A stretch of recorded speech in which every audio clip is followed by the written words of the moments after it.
Luto tayo ng sinigang na bangus. Nagpakulo lang tayo dyan ng water. And then, lagyan na natin ang ating tomato and ang ating guys, onion and then ang tomato.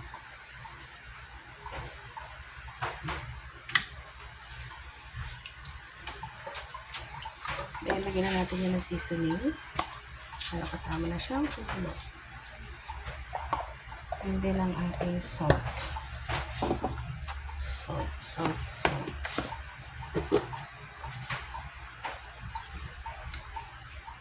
Ayan natin yan, pakuluan.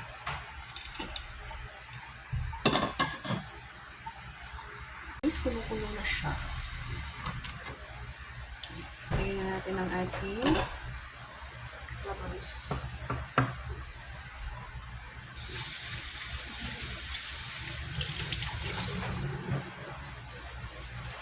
Lagyan na natin ang bangus. And then, sama na natin ang ating fish. Kukulan lang muna natin yan, guys. Isang buong malaki lang ang ating milk fish. Kukulan natin. So, yun guys, kumukulo na siya. Kadali lang naman ito ng ating sinigang na milk fish.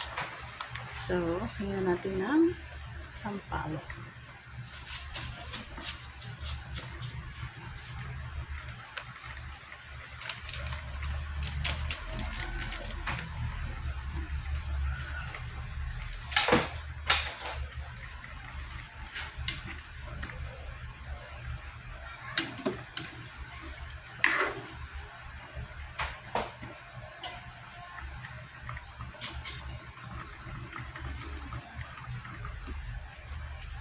Lagyan lang natin yung ating sili.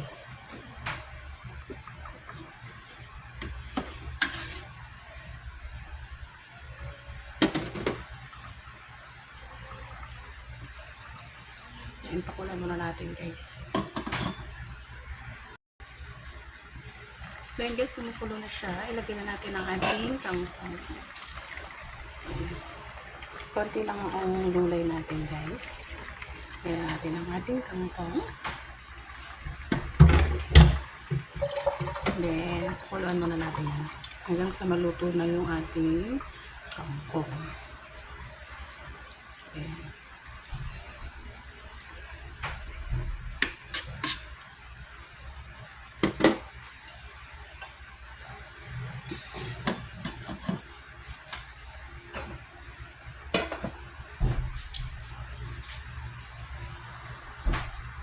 Guys, ang ating sinigang na milk fish. So, luto na siya guys. Ayan na siya. Ito na ang ating milk fish. Diba? It's so yummy. Yan na yun guys. Yan ang ating sinigang na milk fish. So, ready to serve na yan. Kaya, let's eat na. Kain na tayo guys. Yan ang ating simpleng sinigang na milk fish.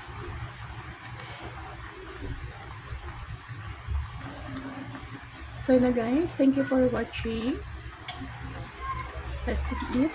Pwede na tayong kumain. So kayo, anong inyong recipe for today lunch? So sabay-sabay na tayong kumain. Let's go! Kain na tayo. Bye!